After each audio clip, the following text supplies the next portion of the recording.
पताका त्रिपताको अर्धपताका कतरिमुखः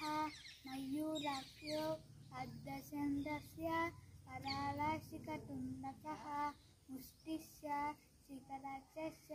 कपित्ता कटकामुखः सूची चन्द्रकला पद्मकोशा सर्वशिरस्तदा युगशिरस्तदा सिंहमुखः गङ्गूरस्य पद्मकः चतुरौ भ्रमरश्चैव हंसास्यो हंसपक्षकः सन्दंशो मुकुलश्चैव रामचूला त्रिशूलकः नित्यासंयुतहस्ताना